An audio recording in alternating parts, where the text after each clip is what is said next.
Bom dia, boa tarde, boa noite para você que está nos assistindo. Esse aqui é o Pode Ler, que é o seu podcast, videocast, tudocast, que traz os assuntos mais interessantes na área de livros, os livros que a gente não pode deixar de ler, sempre com um grande entrevistado, para você conhecer um pouquinho mais sobre as pessoas que fazem os livros bacanas, né? É importante também conhecer o autor, saber quem é, quem ele é, o que ele pensa, saber, conhecer a cara dele. Você me conhece, eu acho que... Bom, se não conhece também não tem problema. Quem é você? Eu sou o Paulo Tadeu. Paulo Tadeu, senhorzinho fofo da internet. Estou aqui sempre ao lado desse cara bacana pra caramba, que é o Aldri Mazei. Tudo bom, Aldri Mazei? Beijo para as minhas fãs aí. Nossa, milhares de pessoas. É um problema. O cara sai na rua aqui, a gente acompanha. Absurdo, assim, não consigo mais andar É um na absurdo, assim. Realmente, eu fico preocupado. Você acha que só você tem audiência? Não, exato, eu imaginei. Só você é o estrelão. Ah, para, né? Muito bom. Mas tem entrevistado famoso aqui hoje. Hoje tem um cara muito bacana aqui. Você vai ficar fascinado por ele e pelos personagens que ele pesquisa, porque... Sensacional. Eu estou aqui com o Rubens Correia Júnior, que é autor desse livro aqui, super bacana aqui, ó. Serial Killers. Como funciona a mente sombria dos assassinos em série. É um assunto fascinante esse, né, Rubens? Rubens, Olha, muito obrigado pela sua fascinante. presença. Muito obrigado vocês, é uma honra estar participando aqui do Pode Ler com essas figuras ilustres e sempre à disposição para esclarecer algumas coisas da mente humana, que é muita curiosidade, que a gente tem essa pulsão aí por morte sempre, quando a gente ouve falar de crime, a gente se interessa. Deixa eu só fazer uma rápida, então, a apresentação sua, só para quem está vendo a gente aqui. O Rubens Correia, ó, é um currículo grande aqui, ó. Ele é criminólogo, psicanalítico, professor, advogado e palestrante nas áreas de direito penal, criminologia e política criminal. Ele é mestre e doutorando em ciências pela USP de Ribeirão Preto, com linha de pesquisa na área de promoção de saúde mental e estudo sobre a conduta, a ética e a produção do saber em saúde. Eu acho que se eu acabar de ler isso aqui tudo, eu vou ficar sem fôlego para te entrevistar. Eu não entendi. É criminólogo psicanalítico ou você é psicanalista também? É que a minha origem foi no direito, mas depois eu fui para criminologia e a psicanálise criminológica, que é uma vertente da criminologia abordando pela psicanálise, uma vertente bem específica que a gente trabalha na criminologia. Por que é importante ter esse conhecimento? Onde é que ele é aplicado? Olha, tem alguns autores, como Salo de Carvalho e tudo mais, que eles falam muito que o direito, até bem pouco tempo atrás, era muito narcísico, né? Ele achava que não dependia das outras ciências para se edificar. Mas, na verdade, o direito é transdisciplinar. Então, eu senti a necessidade de ir para a área da saúde, porque dentro da minha área, que era o direito penal originário, elas se complementavam. Não tem como você falar de crime sem que você estude o comportamento violento específico da pessoa, né? Você pode ler um artigo ali, artigo 121, matar alguém. Mas por trás dessas duas palavras, existem muitas coisas, né? Existem muitas ciências atrás disso. Existe a criminalística também, o estudo físico, né? O estudo da física, da angulação do projétil e tudo mais, mas também existe o estudo da mente do criminoso, da cena do crime, se é uma cena organizada ou desorganizada. Então, eu acabei ultrapassando o direito, que terminei há 20 anos atrás, a minha faculdade, para me dedicar à área, principalmente à área da saúde, à área da psicanálise e também à área da criminologia e antropologia, para tentar estudar esse outro lado. O porquê que esse indivíduo comete os crimes. Aliás, por que todos nós cometemos variados tipos de crime, né? Porque o crime violento é só ninguém é santo, né? Ô Rubens, eu imagino que você deva relatar casos aí, escabrosos aí no seu livro, você vai contar pra gente. Mas antes de você entrar nos casos, você falou um negócio no início aí desse fascínio, né? Por que a gente se fascina tanto por histórias tão tenebrosas, arrepiantes? Por que isso atrai tanto a nossa atenção? Olha, é interessante porque uma das perguntas que mais me fazem, até mais do que as razões do crime, é a razão do nosso fascínio pelo crime. Então, tem vários pontos aí que a gente pode abordar. Primeiramente, na psicanálise básica, nós tratamos da pulsão por morte. como nós temos uma vida e a única certeza que temos aqui nessa existência é o final dela, com a morte, nós acabamos traçando um sentimento meio dúbio pela morte, né? Ao mesmo tempo que tememos, nos fascinamos, nos seduzimos. Então, tudo que tem relação com a morte acaba nos trazendo um impulso para essa situação. É aquilo que o nosso... quem nos assiste agora deve saber muito bem. Um acidente de trânsito leva invariavelmente a maioria das pessoas a andarem mais devagarzinho, querendo ver. E muitas vezes não é por um sentimento de solidariedade, é apenas por um sentimento de curiosidade pela morte. Então, uma das explicações é essa, a pulsão que nós temos pela morte por ser o nosso fim inevitável. Mas, por que gostamos de ver questões de serial killer? Estava falando do Irmãos Menendez outro dia para o Aventuras na História, um outro site. Eles me fizeram a mesma pergunta. Uma série que está fazendo um sucesso absurdo na Netflix. Dois irmãos que praticam aí um crime contra os pais, terrível, né? Contra os pais, de arma de calibre altíssimo na cabeça deles, né? E por que as pessoas param para ver essa série?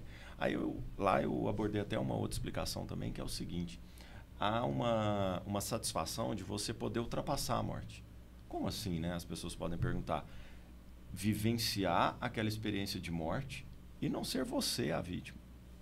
Ou seja, você consegue ultrapassar aquela experiência de morte e continuar vivo. Você consegue ultrapassar aquela experiência de morte na tranquilidade do seu lar.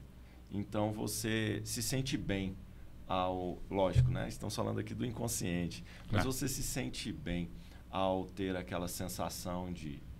enfrentar a morte e não morrer. Exato. Sem riscos. O Cazuza mesmo tinha uma frase que eu acho fantástica, que era... eu olhei a cara da morte e vi a cara da morte, né, na verdade, e ela estava viva. Então, é esse sentimento que temos. É um sentimento que, de maneira inconsciente, ele nos traz até paz, né? De falar, olha, ultrapassei a morte. Enfrentei a morte. Eu vi de perto ali.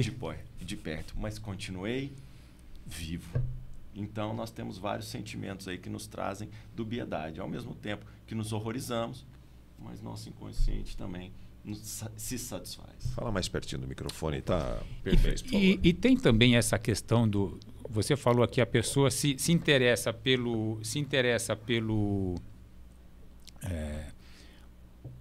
por essa questão, assim, ela vê a cara da morte, ela ultrapassa a morte ali, não foi pega por ela. Agora, dependendo do crime, ela pode se sentir um pouco que nem um assassino, ao contrário, assim, eu vi como é que o cara matou. Tem gente que tem essa curiosidade, ou esse prazer de falar assim, o cara matou dessa forma. Você acha que tem isso também, né? Tem, porque tem um componente em muitas pessoas do sadismo, né? Tá. Nós temos algumas parafilias de ordem sexual, onde as pessoas atingem até o prazer sexual por via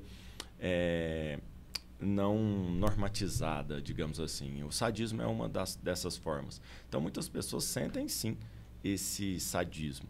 Mas você falou uma coisa, Paulo, que me fez lembrar uma outra que a gente, inclusive, aborda no nosso livro, que dentro da psicanálise criminológica, nós vamos abordar por Hayek e outros psicanalistas o fator bode expiatório do criminoso. É porque existem dentro de nós várias estruturas para a psicanálise. Nós temos o ego, o superego e o id. O id seria o nosso inconsciente, muitas vezes violento, que todos nós temos, mas abafamos isso por uma série de regras, leis e normas sociais. E aí o que acontece? A partir do momento que nós temos um criminoso que ele ultrapassa esse limite que nós chamamos de normal ou normalidade, o que isso traz em nós? Ele acaba sendo como um bode expiatório, que ele acaba cometendo o que o meu inconsciente gostaria de cometer. Ou seja, o criminoso é aquele que faz o que muitas vezes nós, de maneira inconsciente, também gostaríamos, essa parte violenta. Então, a partir do momento que ele é preso, a partir do momento que ele tem uma pena de morte, dependendo do país, uma prisão perpétua ou uma prisão de muitos anos, acaba tendo uma satisfação muito boa no meu inconsciente. Por quê? Porque eles trabalham com bode expiatório. O superego ali se alimenta, então, daquela ideia de punição. e fala para o nosso inconsciente: tá vendo? Você não pode cometer atos tão violentos. Essa é uma das funções, inclusive, que a psicanálise dá para as leis, para as normas e para as penas. Então, o bode expiatório quer dizer que em todos nós há sentimentos aí, muitas vezes não muito bons, só que inconscientes, né? Vamos para os casos aí? Tem caso aí, Paulo? Tem alguns casos, mas para explicar os casos, eu queria que você comentasse. Eu queria entender o seguinte: o título é Serial Killers, né? Assassinos em série. O que caracteriza um homicida em série? Olha, isso... O que é? Enfim, explica pra gente. Tem diferença? Porque muita gente mata um cara só. Tem. Olha, essa questão eu acho muito, muito interessante, porque algumas pessoas acham que um assassino em série é só aquela pessoa que matou muitas outras. Mas, na verdade, não é. Definitivamente, o nosso ouvinte aí tem que saber que não. Tem diferença, Tem uma diferença gritante, principalmente da questão psíquica desse indivíduo, né? Um menino, um jovem que hoje, infelizmente, está potencializado na mídia esses fatos, que entram numa escola e atiram em todo mundo, mataram 10, 15, 20 pessoas. Um homicida em série, muitas vezes, mata 8, 10. Por que esse indivíduo que entrou na escola não é considerado um serial killer, não é considerado um assassino em série?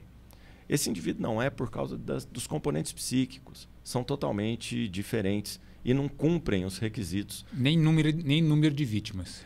O número de vítimas é um requisito que pode ser comum entre eles, mas não a repetição, né? Os outros. É a repetição, é o modus operandi. Então, quem que é esse indivíduo que entra na escola? Esse indivíduo que entra na escola nós chamamos de mass murder, né? O criminoso em massa. Ele tem um perfil psicológico totalmente específico. Aquele que sai como um filme, por exemplo, Um Dia de Fúria, com Michael Douglas, né? O cara sai atirando aleatoriamente. Na Alemanha, na década de 30, 40, nós tivemos um caso também muito semelhante do indivíduo que saiu atirando em todo mundo. Nós já chamamos de spray killer, que não tem tradução no português, mas eu chamaria de homicida ao acaso, né? Ele vai acabar matando a pessoa que está no lugar errado, na hora errada, passando por ele. Um surto, o cara surtou. Muitas vezes um surto, muitas vezes ligado a um surto psicótico. Isso são dois tipos, spray killer, né? E o mass murder. Como eu não gosto muito dessas expressões, até em inglês, só especificamente, eu gosto sempre de traduzir. Então, o homicida ao acaso e o homicida em massa, certo? Isso é um tipo. Agora vamos para o serial killer. Então, o que é esse serial killer? Não é a aveia, né? Aquela coisa do cereal, né? A gente tá falando em inglês. Com C, pode ser o Kellogg's, né? Um cereal aí. Pode ser, se for com C, pode ser. E olha que já tem gente que já escreveu com C. Eu conheço gente que já escreveu perguntando. Cereal. Rubens, o que você acha do cereal killer? Falei, olha, já vi jornalista escrevendo assim. Olha, esse aí pode engordar, dependendo da situação, pode ter um problema com os açúcares, diabetes. Mas, olha, o serial killer mesmo, o com S, né? Ele tem algumas características, viu, gente, que são bem específicas. Por exemplo, o Chico Picadinho aqui, né, até que atuou em São Paulo, no Brasil, ele matou 2 vítimas. Mas praticamente todos os livros o consideram um serial killer.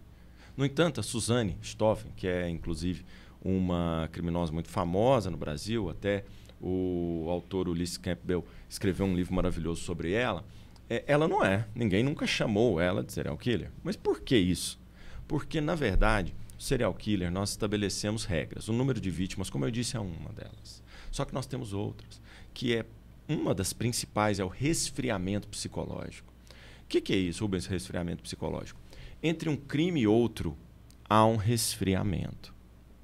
Passagem de tempo. Uma passagem de tempo, que não precisa ser muito ou pouco, não quantificamos isso. Mas, na verdade, nós estabelecemos que há um resfriamento psíquico, mais importante que o tempo. Então, ele vai matar, ele vai passar por fases, né? Que tem a fase da fantasia, que ele vai fantasiar o crime.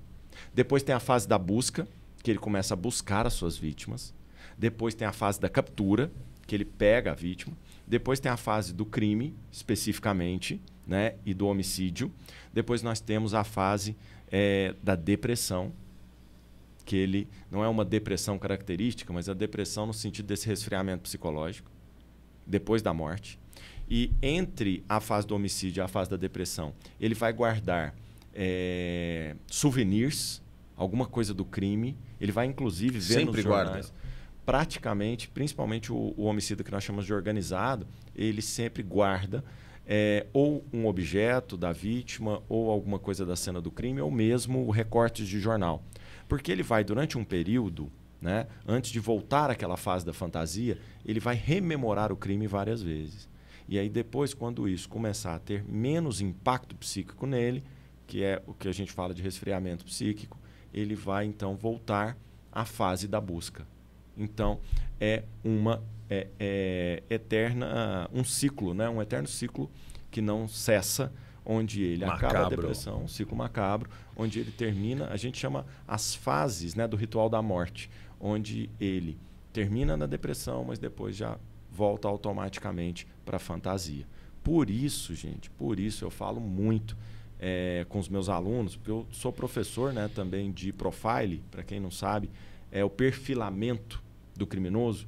Nós temos aí mais de 10 anos no primeiro curso, né, que teve no Brasil. Desde então nós estamos formando profilers e perfiladores no Brasil.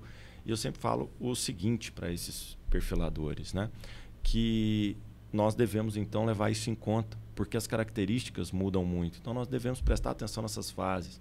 Porque muitas vezes nós temos alguns... o Júlio, que é um grande matador brasileiro no número de vítimas, supostamente mais de 500 vítimas. Ele não é um serial killer. Ele é um matador de aluguel, que é um indivíduo muito característico também do Brasil. O Brasil teve matadores de aluguel muito famosos. Quem que é esse aí? Júlio? Júlio. Tem até um filme com aquele Pigose sobre ele. Ele tem aí quase 400 de mortes suspeitas. Nossa, não conheço. Só que ele não é tido como serial killer, ele não tem aí a mesma amplitude midiática de um Maníaco do Parque, Chico Picadinho, de outros aqui do Brasil. Aquele do Trianon lá. Do Trianon, Maníaco do Trianon. Não tem. Por quê? Porque ele é um matador em série, mas ele não obedece os requisitos de um serial killer. Ele recebe para matar. Porque aí vem o último requisito, que eu acho muito importante. Eu abordo uma linha que é do Joel Norris, que são de autores outros pelo mundo, que falam que o homicida em série ele sempre tem um componente sexual nas suas mortes. Porque ele tem um modus operandi característico. Chico Picadinho, inclusive, não teve esse apelido à toa, por causa do modus operandi. O Maníaco do Parque ficou depois conhecido como Galã do Brás, também não foi à toa, por causa do modus operandi. Então tem um modus operandi muito característico. Professor, o parque era o palco da... Exato. Então tem um simbolismo na morte. E sempre tem o sexo. Não o sexo propriamente dito, mas um componente sexual na cabeça dele. Sim. Ele tem alguma satisfação sexual naquele ato. O matador de aluguel não necessariamente vai ter uma satisfação sexual naquele ato. É mais um negócio, né? A vida mercantilizada ali. Agora o serial killer não. O serial killer ele tem um componente sexual, ele se satisfaz. Ted Bundy, Ed Kemper. Né? O Ed Kemper chegou a fazer sexo, introduzir, né, o membro viril na cabeça da sua própria mãe, depois de decepado. Então nós temos um componente específico.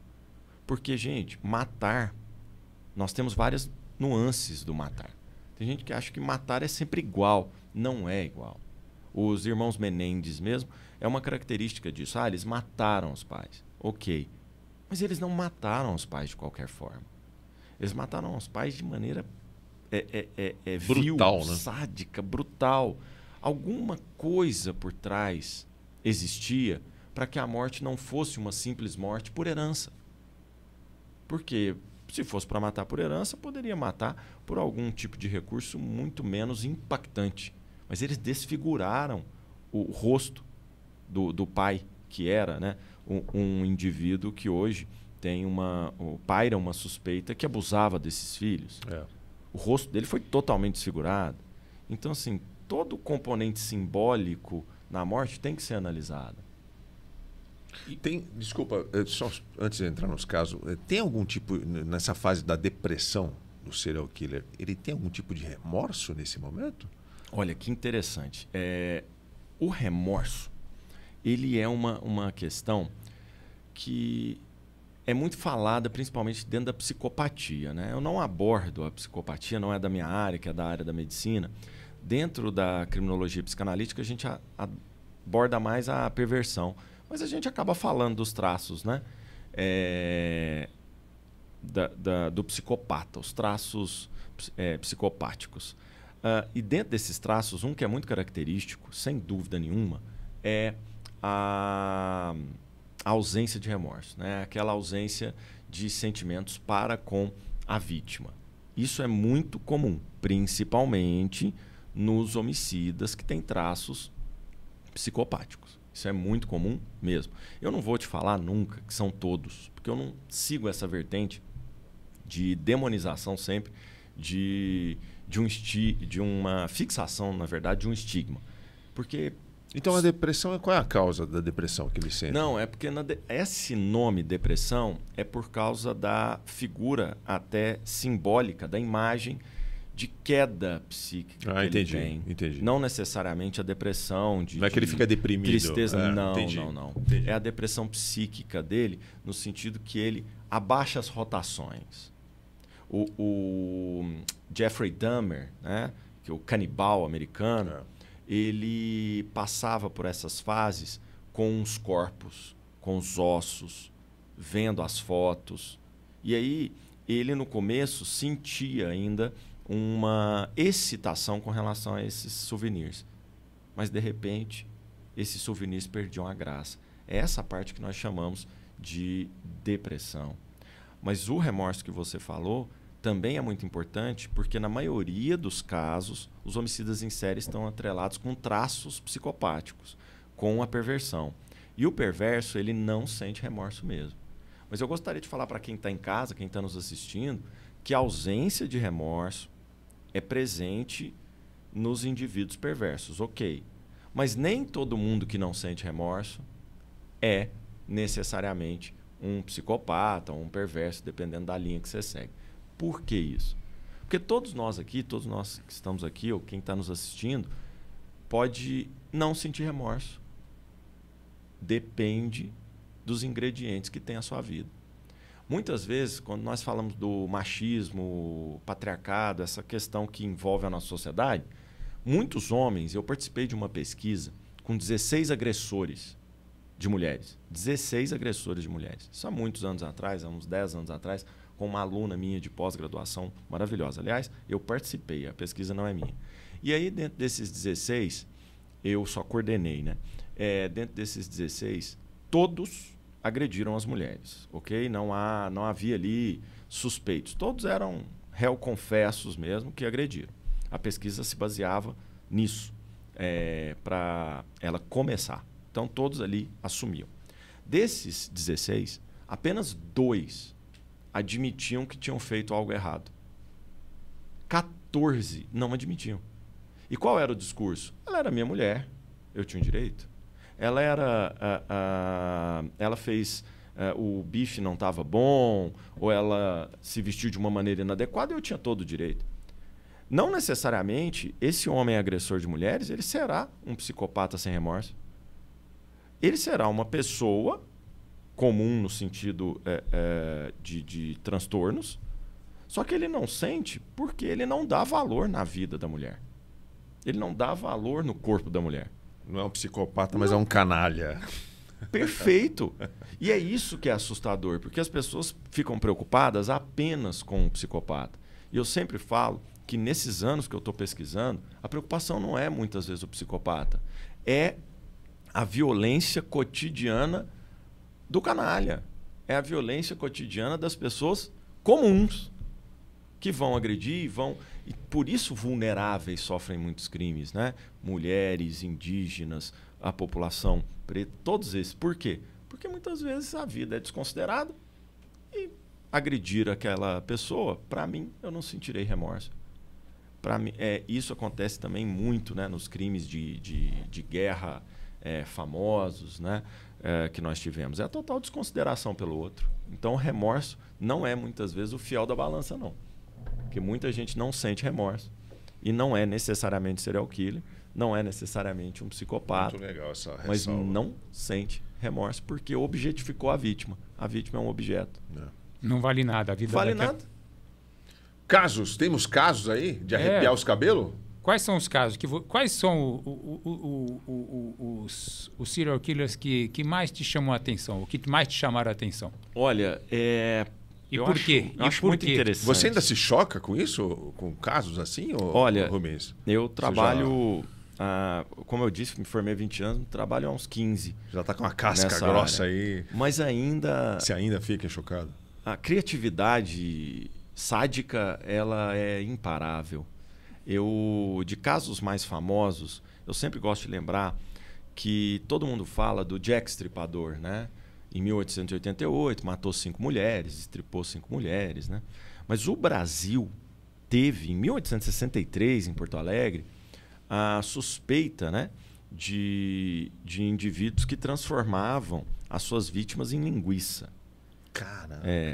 Eram os linguiceiros da Rua Arvoredo, certo? Nossa. Linguiceiros da Rua Arvoredo. Eu tenho até outros escritos nessa área que fala desses linguiceiros, só que não foi provado que efetivamente eles faziam linguiça. Mas independente deles fazerem ou não linguiça, é inquestionável que eles foram, sem dúvida nenhuma, um dos primeiros serial killers identificáveis no Brasil. Porque era um casal, né? A Catarina e, se não me engano, o João. Eles saíam, né, pela noite, a Catarina seduzia um ou outro indivíduo e trazia, né, esse indivíduo para casa, e aí o seu marido dava conta do resto e matava.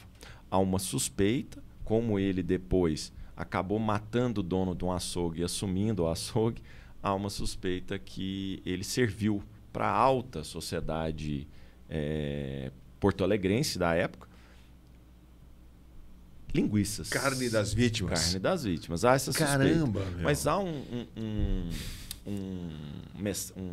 dissertação de mestrado, uma tese de doutorado, que eu não me lembro agora, que já li faz muito tempo, que desconstrói isso. Fala que não houve a linguiça. Mas as mortes, com certeza, nós tivemos. Quantas foram? Sabe-se? De 6 a 9 mortes.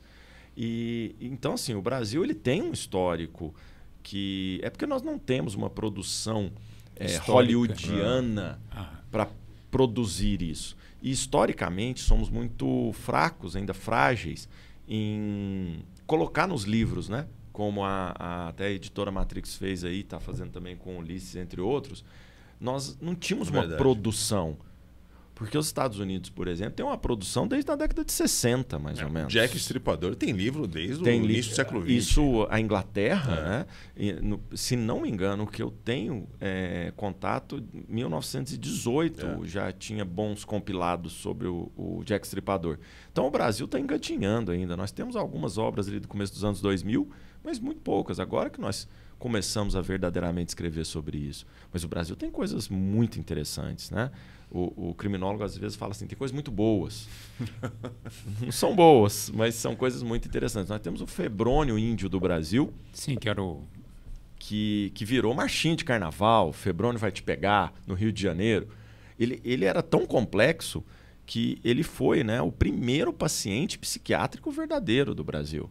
Que eu também trabalho com instituições totais, né? Eu até ministro aulas nesse sentido. Então, sempre quando eu vou falar de manicômios, os hospícios chamados antigamente, o Febrônio foi o primeiro, paciente 01 do Rio de Janeiro. Ele escrevia na própria pele, com faca, matou crianças, porque acreditava que era um indivíduo que a gente chama hoje de serial killer messiânico, né?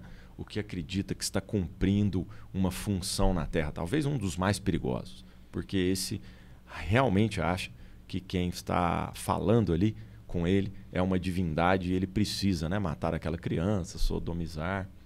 E aí depois... Quando que foi esse caso? Esse caso foi no começo, né, do século XX, no Rio de Janeiro. Febrônio? Febrônio Índio do Brasil. Foi Hebrônio Índio do Brasil. O caso dele está no livro do Maníaco do Parque também. O Ulisses Tá, fala um pouquinho. Fala um pouquinho dele. Fantástico. Porque assim, nós temos o Preto Amaral, que hoje há uma releitura muito interessante, que ele sempre foi considerado um serial killer. Hoje há pesquisas no sentido de colocar isso em xeque. Será que ele era ou será que ele foi vítima de o pós, né, escravidão, que foi um pouco depois da liberdade? Será que ele foi vítima disso? Então, assim, muito interessante a produção do Brasil. Mas o Paulo me perguntou o que me intriga. Sem dúvida nenhuma, alguns americanos, né? O Ed Kemper, que matou, né, decepou a mãe e introduziu o membro viril na cabeça dela. E um que eu gosto bastante de falar dele é o BTK, né? BTK, né?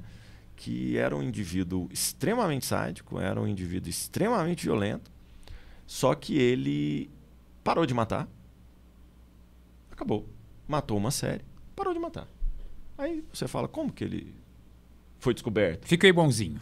Ficou tranquilo, com família, com filhas, um pai amoroso, tranquilo. Só que 10 anos depois ele resolveu, entre aspas, né, se entregar. E aí 10 anos depois da última morte, descobriram quem ele era. Ele voltou, né? Ele gostava de enviar cartas à polícia. Ele voltou com isso e depois foi efetivamente pego. Mas ficou 10 anos sem cometer mais nada. E ele só foi pego porque ele decidiu se entregar. Praticamente ele quis, né? O Ed Kemper ligou para a polícia, né?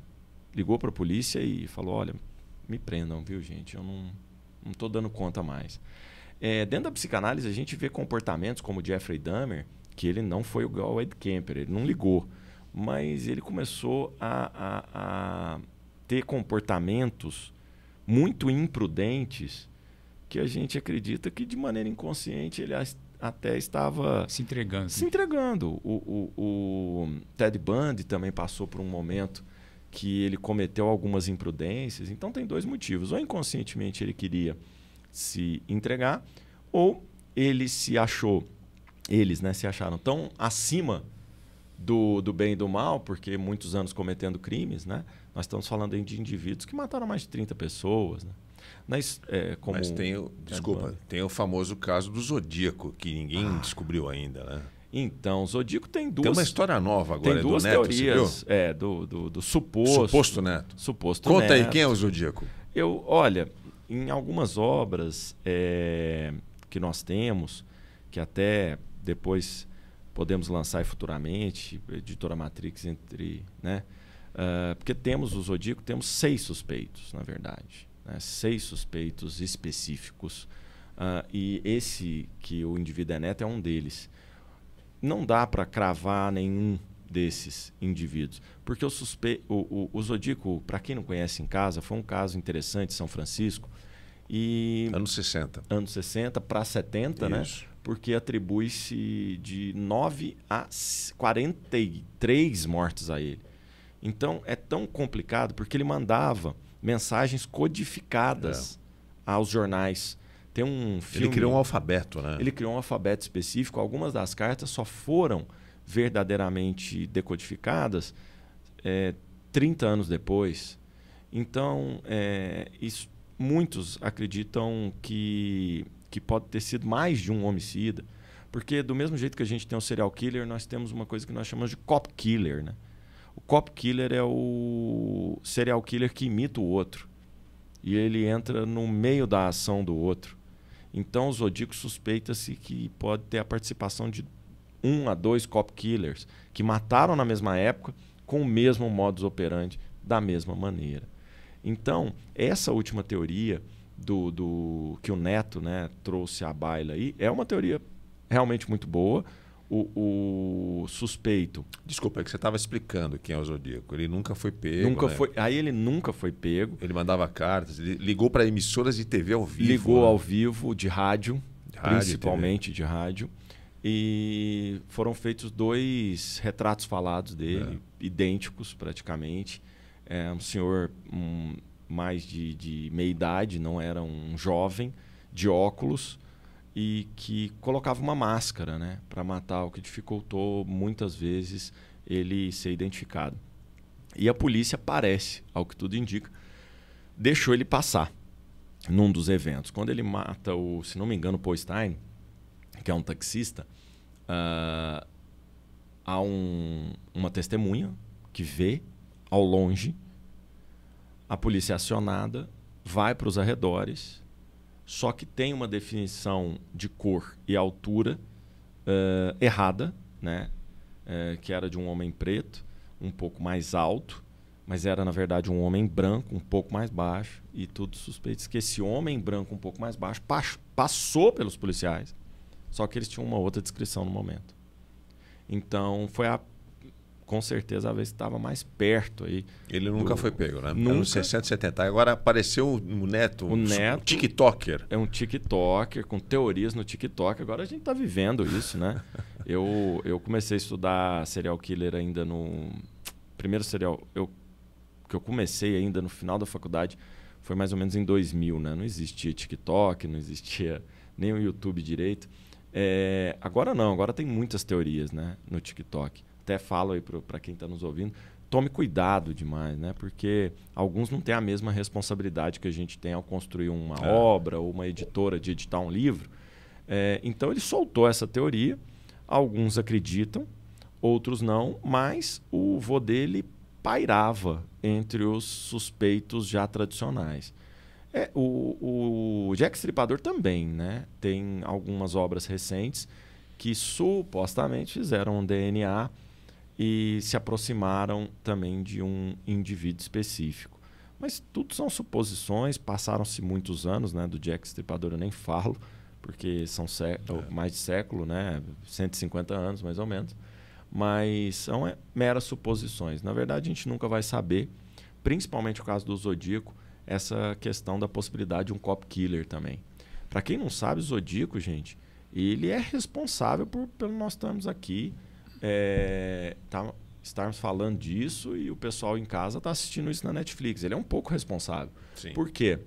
Porque a massificação midiática do serial killer coincidiu com o trabalho do Robert Hasler, com o trabalho do John Douglas no FBI, da Anna Burgess, que é muito importante, muitas vezes ninguém fala dela, mas a Anna Burgess é fantástica. Até da série Mindhunter, né? Que é aqueles investigadores. Excelente. Só que foi uma época que o Zodíaco também estava se potencializando, e aí alguns filmes, até quem é mais novo talvez não vai lembrar desses filmes, mas Dirt Harry, com Clint Eastwood, né? Uma dos Dirt Harry, que era vários que o personagem fazia. Era, né? uma série, né? É do Zodíaco. É baseado no Zodíaco. É? Um dos filmes é baseado, não sei se é Impacto Fulminante, agora não me lembro qual deles, é baseado no Zodíaco. E pouco depois disso, gente, nós tivemos o Michael Myers, né, no filme Halloween. Depois nós tivemos o Jason, né? No Sexta-feira 13. O Zodíaco tem um filme espetacular. Não, do David Fincher. Na verdade, ele tem outros de produção B também, uns 3 ou 4. E aí depois que o David Fincher resolveu fazer, eu acho que ninguém... Você gostou do filme? Adorei. E depois que ele fez, até as produções B eu acho que pararam. Falaram, não tem mais o que contar sobre aquilo. Espetacular. O filme é espetacular. O filme parte de uma proposta que muita gente não entendeu, porque o filme é cansativo.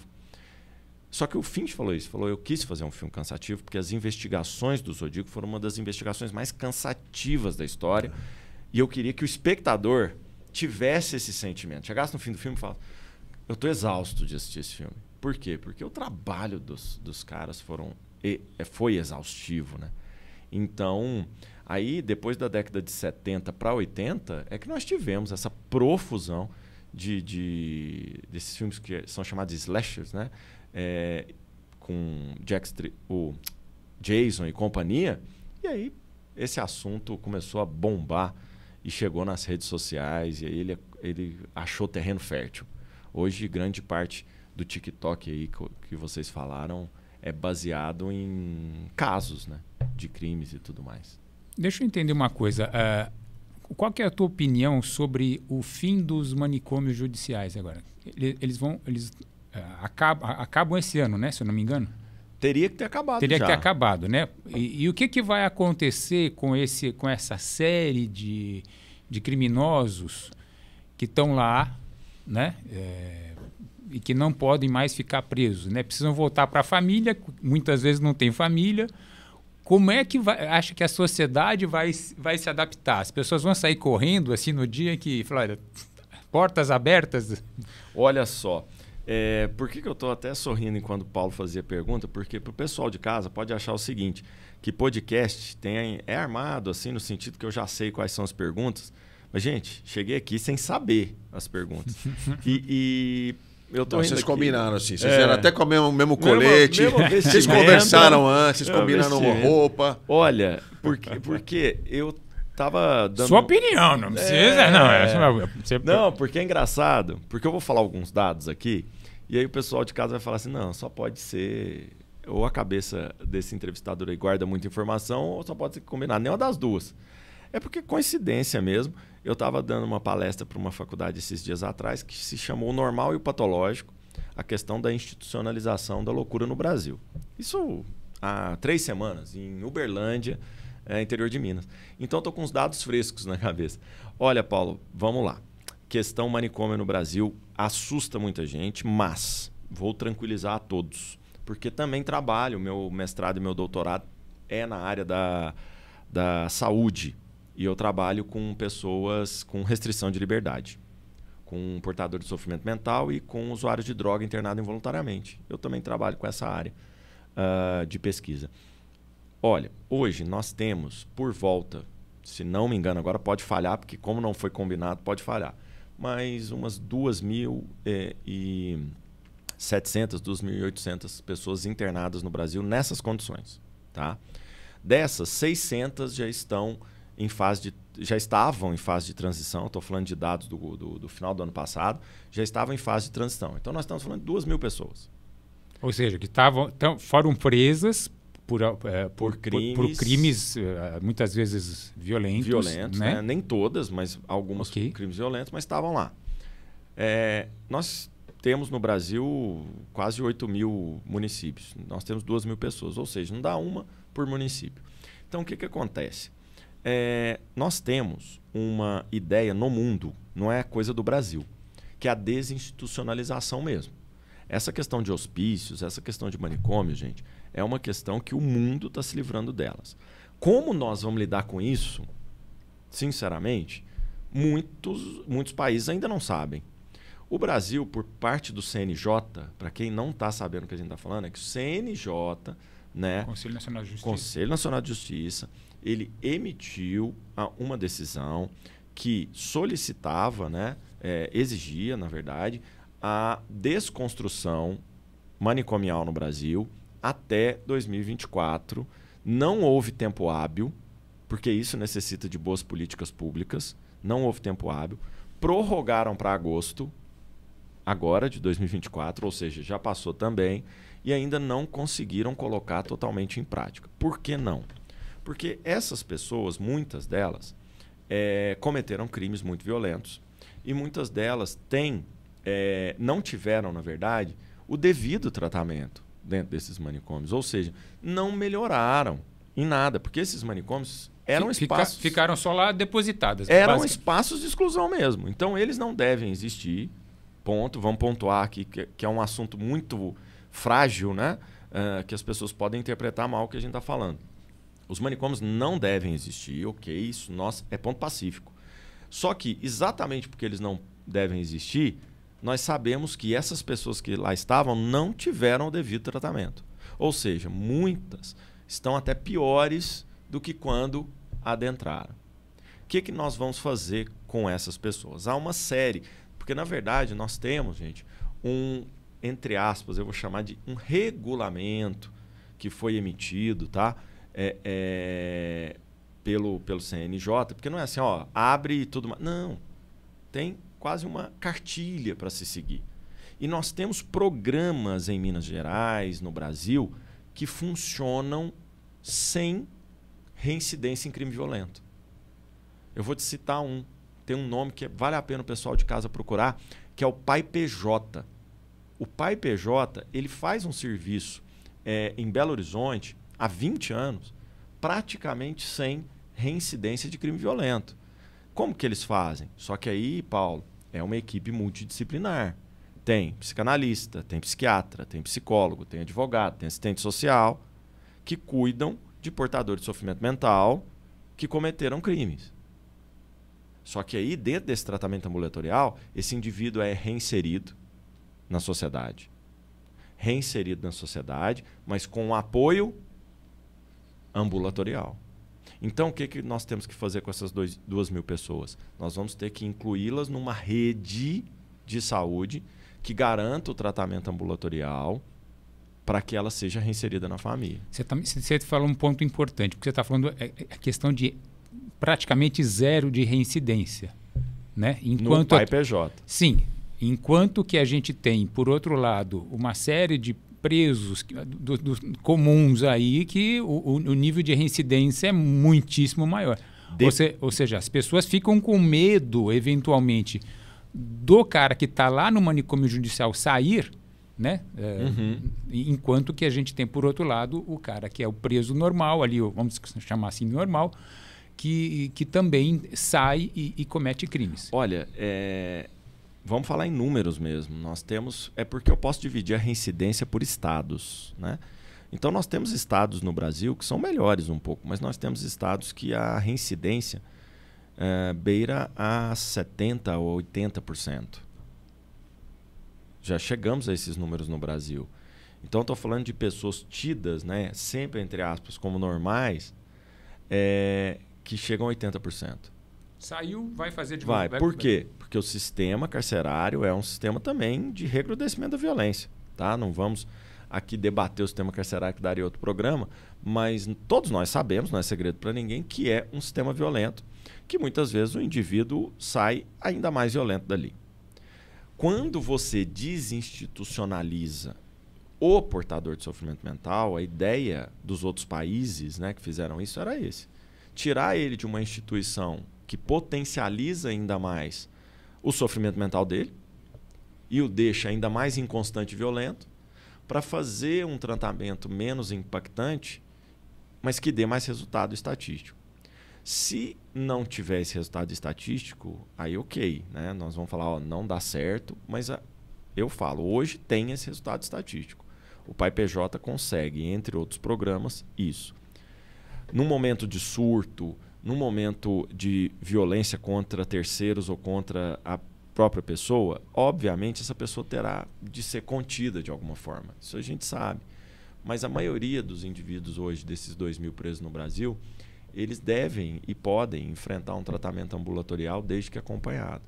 Agora, a minha preocupação é, poder público vai fazer esse acompanhamento correto? Vai fazer o tratamento ambulatorial correto? Nós vamos inserir esses indivíduos mesmo nas redes de saúde, CAPs e tudo mais, né? Então, não sei como o poder público vai efetivar isso, viu, Paulo? Porque é mais barato, né? Para o poder público ter um acompanhamento do que... É mais fácil aquela história, né? É melhor prevenir do que remediar. Porque o custo que a gente tem, se a gente pensar em termos de grana para o poder público, é muito maior, porque você vai ter, por um outro lado, assim, se esse cara vai ser reincidente, você vai ter que gastar com advogado, promotor, o juiz, tem toda uma estrutura, ou de novo, uma prisão, enfim. Não é isso? Exato. Volto, eu sou um pesquisador, então o pessoal está vendo aqui o programa, está notando que eu gosto muito de dados, né? Então vou de novo dados aí. Até porque eu estava fazendo uma pesquisa recente de sistema carcerário feminino e aí tive que estudar o masculino também. Olha, nós temos estados no Brasil, volto a dizer, né, dados estaduais, que um preso pode custar 4, né, salários mínimos. Temos estados, óbvio, que faz um trabalho melhor, com uma contenção de gastos um pouco... Não digo nem contenção, mas uma otimização melhor de gastos, né? Porque muitas vezes a gente fala, o sistema carcerário gasta 4 salários por preso. Gente, 4 salários aí, nós temos o quê? 5 mil reais, né? Mais de 5 mil reais. Aí você olha na prisão, você fala, mas onde está, né? Esses 5 mil, esses 4 mil reais? Então, muitas vezes as pessoas até questionam isso. Mas o tratamento ambulatorial não ficaria isso. Traz menos gastos, sim. Há uma ideia mundial de desencarceramento, principalmente de presos que não representam risco à sociedade. deixando a prisão para quem verdadeiramente representa um risco, né, para a sociedade. Porque é um gasto muito grande, né, gente? Pessoas encarceradas. Ô Rubens, voltando aqui nos casos aqui, você citou vários homens, né, serial killers. Não tem mulher, não? Porque eu já tive várias namoradas que quiseram me matar. Não tem mulher serial killer? Olha, tem demais, né? Nós tivemos algumas... aqui no Brasil mesmo, que eu citei, do caso da Rua Arvoredo, a principal era a mulher, né? Ela seduzia e tudo mais. Então o Brasil tem história. A primeira serial killer do mundo, talvez, da história que a gente tem catalogada, foi uma mulher, foi a Locusta, né? Que suspeita-se que viveu ali em Roma há anos antes, mais ou menos na época de Nero, né? Anos antes da era cristã. Então foi uma mulher que envenenava os seus desafetos de maneira contumaz. Nós tivemos nos Estados Unidos algumas também muito famosas, que virou até um filme, tem um filme muito bom, chama Monster, que é sobre uma dessas mulheres. É verdade. Mas é porque a mulher é totalmente diferente, né? O estudo dela é totalmente diferente. Enquanto no homem nós temos um componente sexual sempre muito presente, nas mulheres muitas vezes há um componente de vingança ligado às mortes, né? Vingança contra a sociedade, contra os homens especificamente, por ter sido violentada reiteradamente. Mas temos. Mas o componente sexual está presente. Está presente, mas não... indiretamente.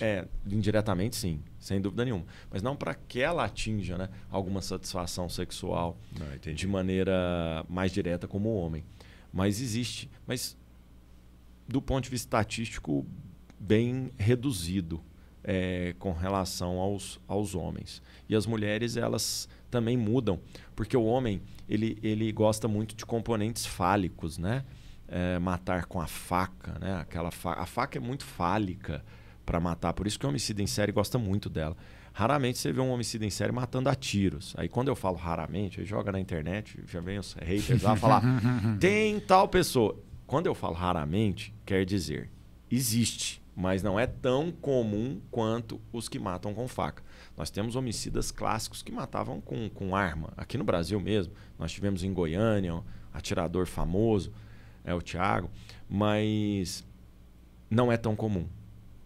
O homem prefere as próprias mãos, canos, facas, ou seja, coisas que sexualmente podem amplificar aquela questão chamada fálica mesmo, a questão de produzir a penetração no corpo da vítima, o domínio do corpo da vítima. Agora, mulher não. Mulher, grande parte... Mulher usa cartão de crédito. Veneno. Ah, é? Venicídio, né, que a gente chama, né? A morte por veneno. Veneno é muito comum entre as homicidas em série mulheres. E armas de fogo também. Até porque as mulheres são... muitas vezes mais frágeis fisicamente do que o homem que ela está atacando. Então ela não pode atacar com as mãos igual o homem, que gosta muito de uma esganadura, uma asfixia, né? Ou com a faca. Né? Tem caso recente? Você foi lá na Locusta, mas tem caso recente de serial killer mulher? Tem. Essa americana mesmo foi há alguns anos atrás, final dos anos 90, começo dos anos 2000. Ela matou vários caminhoneiros em sequência e ficou muito famosa, depois virou um filme, são muito impactantes. E nós temos, né, algumas outras com menos fama. Inglaterra, eu tenho algumas em uma outra obra que eu estou produzindo. Paquistão, teve 2. África do Sul também, agora, recentemente, em 2022, teve uma famosa lá, né? Então, nós temos mulheres, sim. Não é tão comum, elas participam menos de livros, mas...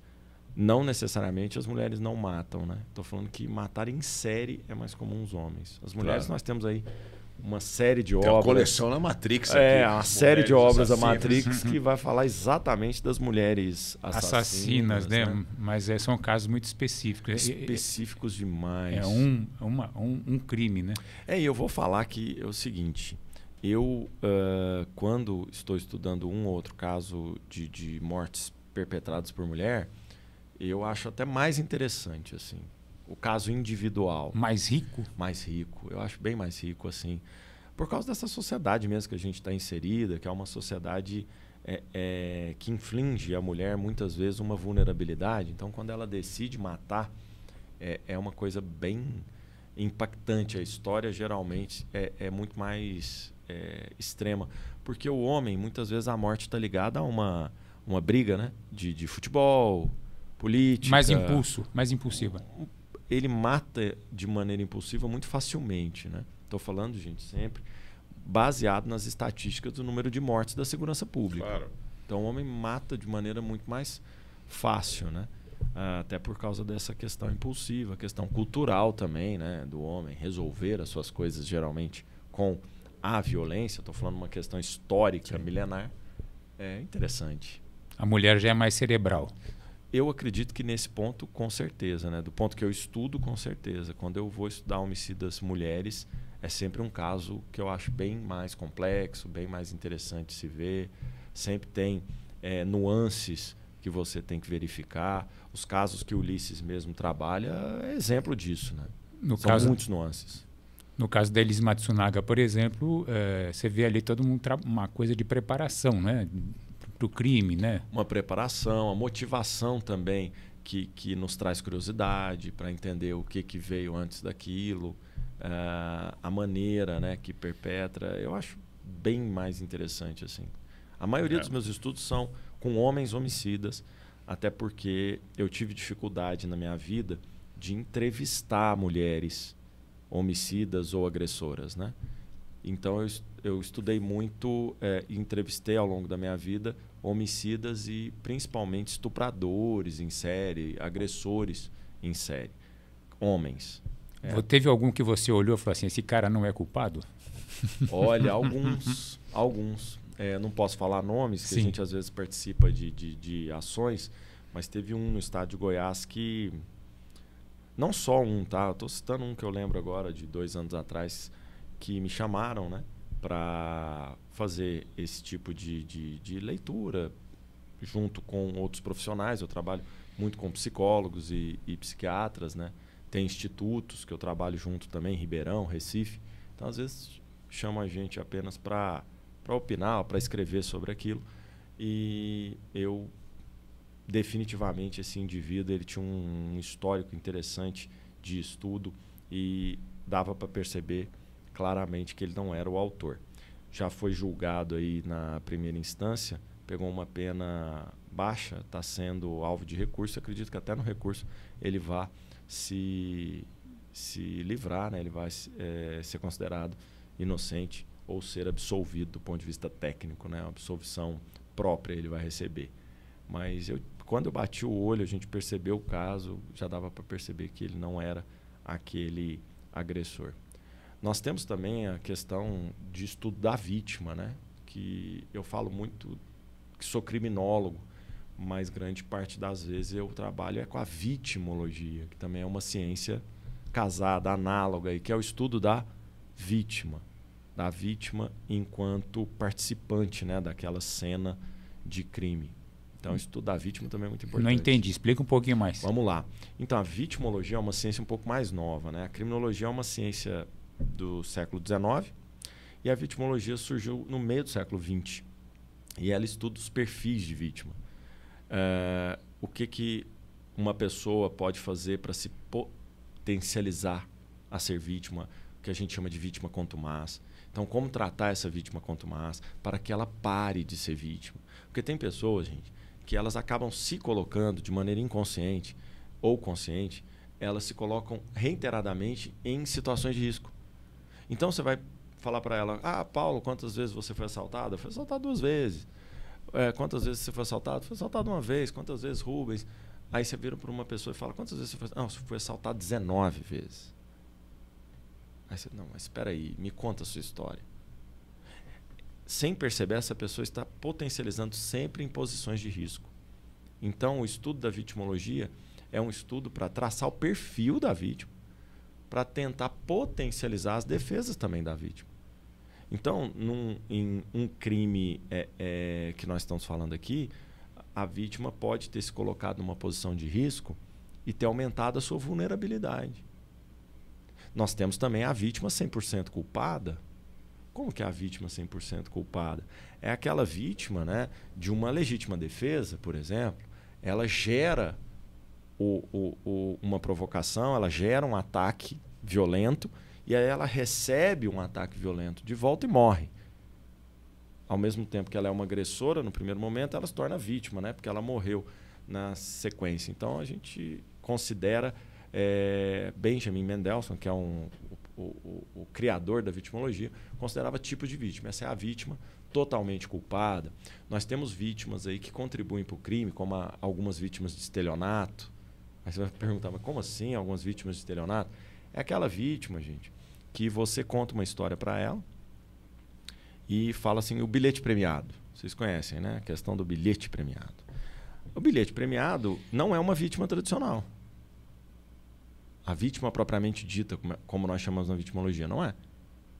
Tem uns que consideram ela uma vítima tão culpada quanto o criminoso ou uma vítima mais culpada. Porque ela tinha aquela classe da ganância, né? Exatamente. Vou dar R$100 aqui, vou ganhar 2 milhões. 2 milhões. Na verdade, ela... Gente, eu não estou falando de ataque desses contra idosos, contra pessoas que muitas vezes não têm como discernir. Eu estou falando de um adulto como eu, 40 anos, está ali de frente para o estelionatário e o estelionatário vira, olha, eu tenho um bilhetinho premiado aqui, cara. Só que minha mãe está no hospital lá em Araçatuba e eu preciso pegar um ônibus. Só que é sexta agora. 7 da noite. E esse bilhete aqui é R$3.000. Se você me dá 300, 10%. Eu te passo ele porque lotérica não vai abrir amanhã, sábado não vai abrir domingo, segunda minha mãe já está morta. Eu preciso ir hoje para Araçatuba. A vítima, gente, na verdade, o que ela é? Uma pessoa que, se aquela história for verdadeira mesmo, é uma pessoa que está querendo se locupletar em cima do sofrimento da outra. A outra está com a mãe morrendo, precisando visitar a mãe, o que você faz? Você paga R$300 num bilhete que ela merecia receber 3.000. Então, antes das pessoas ficarem com raiva da gente, isso é a vitimologia que diz, tá? A vitimologia fala que esse indivíduo é tão culpado quanto o criminoso e alguns vitimólogos falam que é até mais culpado, que ele se colocou na situação de risco por causa de um sentimento não socialmente admitido, que é o sentimento da ganância e de querer se locupletar em cima do outro. Então, olha só que interessante. Então, a vítima aí não é totalmente... fui vítima de um golpe. Aí o vitimólogo vai falar para você, conte-me mais. Porque minha mãe mesmo já sofreu golpes, que ela não foi tão culpada nem nada, foi aqueles golpes de telefone, sequestro, WhatsApp, né? A pessoa fala assim, se sequestrei seu filho, eu tô com ele aqui, me dá R$1.000 agora. Deus, isso aí é a vítima propriamente dita, a vítima clássica. Nós estamos falando de algumas, né? Sempre eu faço ressalvas porque é sempre perigoso, né? Depois pega um corte específico, coloca lá e fala, olha, ele está falando que a vítima é que é culpada. Culpada. Rubens Correia afirma. Cadeia na vítima. Não é assim, não. Muito Pode bom. ser vítima, mas não necessariamente inocente. É. Muito legal. Serial Killers, mostra o livro aí. Vamos lá. Acabou, né? Olha aqui, ó. Um monte de caso que muito legal essa entrevista, hein? Bacana. Serial Killers, como funciona a mente sombria dos assassinos de série. Uma entrevista leve, viu, gente? Foi super leve aqui o papo. Não, mas é Mortes, interessante. assassinatos. Não, mas é muito interessante o livro do Rubens. Sensacional. Sensacional, porque é um livro que a gente precisa ler para entender justamente como é que... A gente é muito curioso para saber como é que funciona a mente, né? E aqui o Rubens te conta como é que isso acontece, como é que são os meandros da cabeça de um assassino, de um criminoso. Então, muito obrigado pela tua presença aqui. Eu recomendo o livro do Rubens, certo? Serial Killers está à venda nas livrarias, está à venda na Amazon. E leia, porque você vai gostar. Isso aí. Ó, quem acompanhou a entrevista até agora, segue a gente aí. Nós temos as arrobinhas aí na descrição do vídeo. A gente está no Instagram, a gente está no Facebook, a gente está no Threads. Estamos no Twitter também, você segue a gente lá nas plataformas. Twitter dá um não, no X. No X. No X. Mas eu chamo de... É que ele é velho, é velho. Eu chamo de Twitter. Você consegue Twitter falar? até hoje. Esse nome não pegou. Esse nome não pegou, cara. E quando eu penso, eu ainda penso no passarinhozinho também. É triste. Enfim, dá um joinha que é importante, porque o YouTube, o algoritmo funciona assim. Ele vai recomendar esse vídeo quanto mais joinhas tiver. Então você põe um joinha aí para ajudar a gente. Compartilha o vídeo aí nos seus grupos de WhatsApp. Claro, se inscreve no canal e clica no sininho que você vai ser avisado quando surgirem novas entrevistas aqui no canal Pode Ler. Valeu? Obrigado, Rubens. Obrigado, Paulo. Obrigadão, gente. Tchau, gente. Até a próxima aí. Valeu. Muito bom.